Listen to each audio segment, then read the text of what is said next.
everybody, it's Katie McKelvin, the Director of Louisiana Fosters. Today we have Secretary Marketa Garner Walters with us. How are you today? I'm great, Katie. It's so good to be here. She's going to talk to us about her journey with children and families. So the first question I want to ask you is, what brought you to work with children and families? You know, Katie, I guess I'm old enough and have been around long enough that my journey took a few winding paths along the way to get here. I never, if you had asked me when I was a young person or in college, even if you had asked me, was I going to be in state government, I probably would have laughed and said, no, why would I do that? I didn't even really know much about state government at that time in my life. I am a self-proclaimed loudmouth advocate. I've been advocating for people, children, families, minority groups, all of my life. It's just kind of how I was raised and what I was brought into the world to do, I believe. I did my first fundraiser when I was 8 years old. I gave my first political speech when I was 10. And so I've kind of just been on this trajectory, and I really think it's just kind of what God ordered for me and set the path in front of me to do. So I worked in nonprofit most of that time and worked on behalf of children and families. But in 1996, I went to work for Prevent Child Abuse Louisiana as the CEO, and that's what really set me on the path to focus on children and families. When you started working for Prevent Child Abuse in 1996, what was the main goal for you then?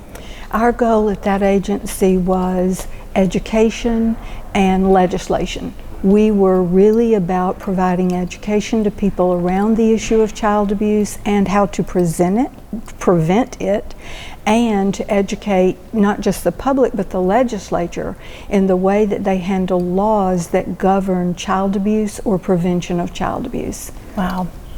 So what was the bridge between working nonprofit and then working for government? When did that happen? That happened when Kathleen Babineau Blanco called me and said, come inside and be a loudmouth advocate on the inside, not on the outside.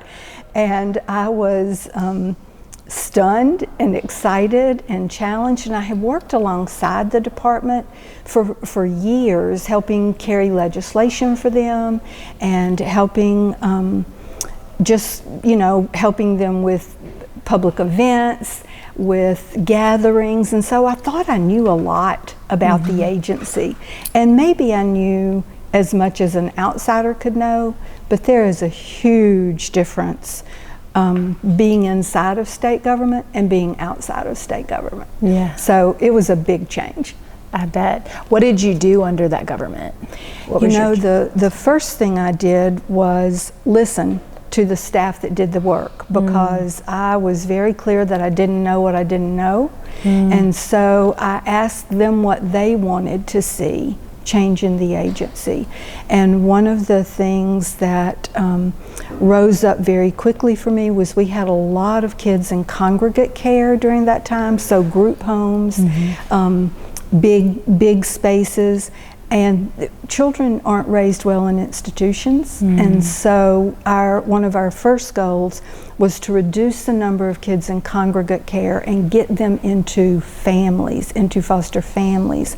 And then the other thing was to build prevention services so we would never take kids into foster care if we didn't have to. After you left the government, where did you go from there? You know, that was a amazing journey that, again, I would not have known that I was going to have. I went to work on a federal grant for the American Institutes of Research out of Washington, D.C. Oh, wow. But the project I was directing was a national child welfare implementation center.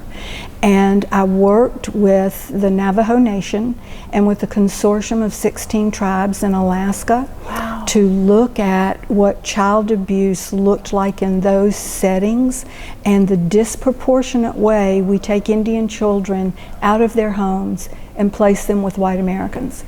And so the work was really to say, let's treat Native children the way they need to be treated and keep them in Native homes and keep them with their own custom and tradition and language and heritage. And I was blessed enough to do that for 5 years. It was an amazing amount of work. It used implementation science to create system change, and what we learned very clearly through that science is it takes a long time to change a system. You don't just snap your fingers and say, here's a new philosophy, let's do it this way, and everybody jump on that train. Right. So the program was funded for 5 years because we understand by science that it takes at least 5 years to change a system. Wow. And so now you're back in government. And now I'm back. I'm so excited. And tell us a little bit about what you're doing right now. Right now we are just so lucky to have the leadership of the First Lady with this initiative of Louisiana Fosters. What I said earlier about children aren't raised well in institutions, they're not raised well in foster care either. And so what we want to do is get children through the system as quickly as possible. Foster care is meant to be a short period of time where a child comes to stabilize while the family gets stable. And then if we find out the family can't get stable, then to get that child into a new home, into an adoptive family. And it's hard. It's really hard to be a foster parent. We demand a lot of our foster parents. We ask them to open their hearts and to love a child, and then to break that heart by giving that child back to that family, because 2/3 of the kids in foster care go home to either their biological parents or a relative. And so that's tough. That's a hard thing to do. But we, by using the principles of QPI, the Quality Parenting Initiative, we know that kids deserve the best parenting they can get, no matter who's giving that parenting, whether it's a foster parent, a relative, a stranger foster parent, or the birth parent. Kids need us to be all in for them. Wow. And so this work is about that. It's about finding the people that will wrap their arms around the foster parents who are giving care for these children while they have to be out of their homes or while they're on their way to a new home. Right. And we need all of that help. How have things changed for foster caregivers and children in the foster care system since your first stint in government? So the old way of child welfare is what I'll call it. The old way of child welfare was a pretty closed system. You had the child welfare worker, and you had the foster parents, and then those big congregate facilities. And the outside world really didn't come into play at all. What we're doing with Louisiana Fosters and with the Quality Parenting Initiative is saying we can't do it alone. We need help. We need people from the community to wrap their arms around the caregiver. Whether that caregiver is the bio mother, an aunt or an uncle or a grandparent. We have a lot of grandparents raising grandkids in this state, or traditional foster parents.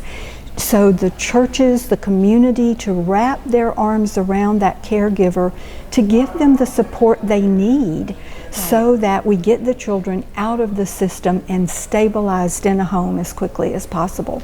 So it's a pretty big difference now, I think, in the way that it was, say, 15 or 20 years ago, or even 6 years ago. We are a more open system, we're more transparent, we've invited people in to say, help us figure this out. What are the better ways of doing this? How can the community be involved? And how do we support those people doing this really, really hard work of fostering? Absolutely. So how does Louisiana Fosters help meet these needs? Well, this initiative of the First Lady is just beautiful because it wraps it all together. Right. It's like it ties a big, pretty bow on foster care. It reaches out to the foster parents to say, we know we're asking you to do a tough job. We get it. Not everybody is called to foster, but everybody can do something. I love how she says that because it's so true. We are not all called to be foster parents, but we can all do something to support a foster parent. It might be as easy as making dinner once a month. Right. Or volunteering to take a kid shopping. Or volunteering to take care of the kids while the mom takes a bath and just has some time alone, right? Absolutely. And just get some time to be kind of de-escalated. And it really can be as big as we're gonna wrap our arms around you and make sure you're getting the mental health services you need, or you're getting enough food, or you're getting the clothing that you need, right. or that the foster kids are getting the experiences they need that we might not have the opportunity to pay for, like being in a band, or going to cheerleader camp, or buying the equipment so the kid can be on a football team. Because all of those things cost money, and the amount that the state gives the foster parents is peanuts. And so foster parents come out of pocket a lot, and they shouldn't have to do that. So Louisiana Fosters just opens up the conversation and says, you come in, you can have a part. We'll figure out what your part will look like, but we want you at this table. Fantastic.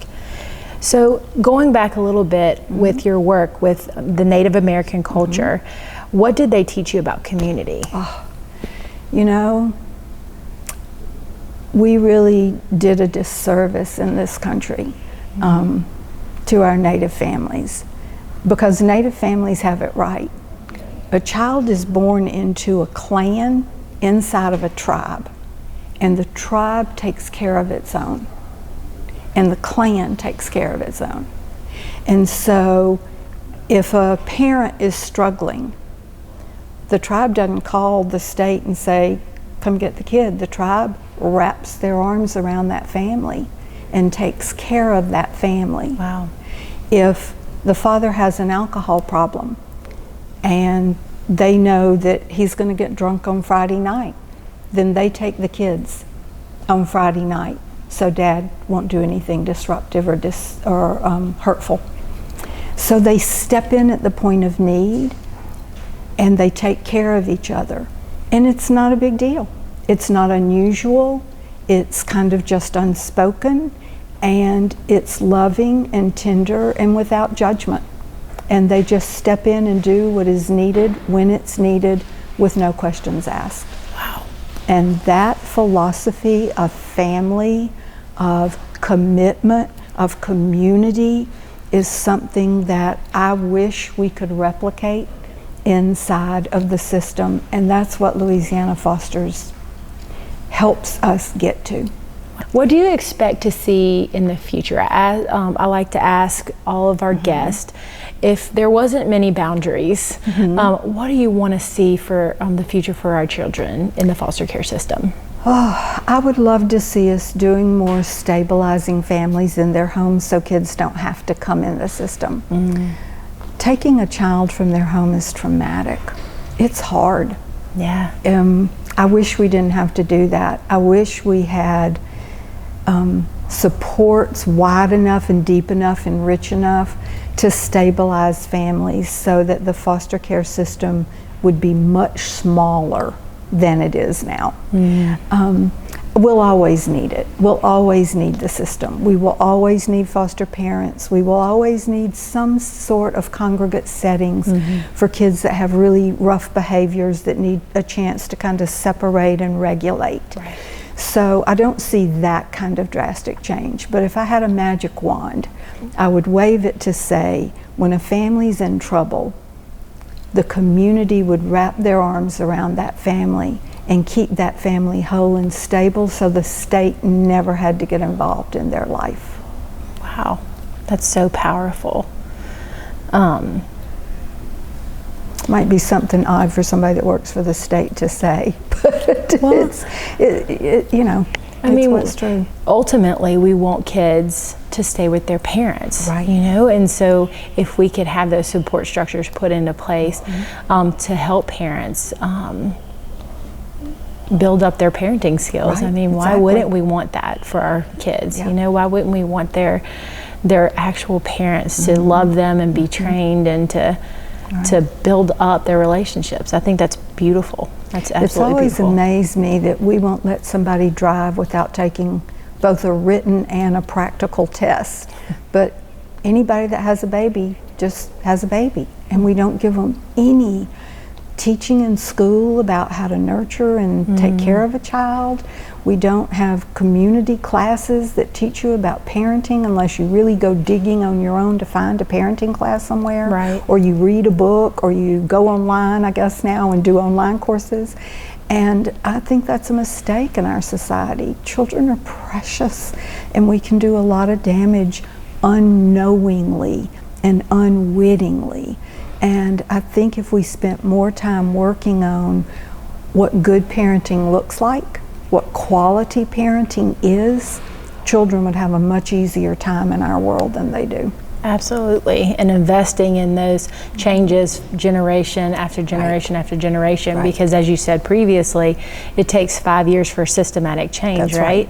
So how many years is it going to take for a generational change? Yes. You know, because we know from research that with each generation, if we don't have intervention, the problems will persist. Absolutely, absolutely. Well, we just are so thankful for your leadership. We're so thankful that you took the time today to sit with us and tell us a little bit about your journey. I think it's inspiring, and I hope that everybody who's watching this can just understand that you can do something, right? That's right. Everybody can do something, and you never know where your path is going to lead you. Yes. Thank you. Thank you. I'm so glad you're doing this. It's really great to have you part of this team. Thank you.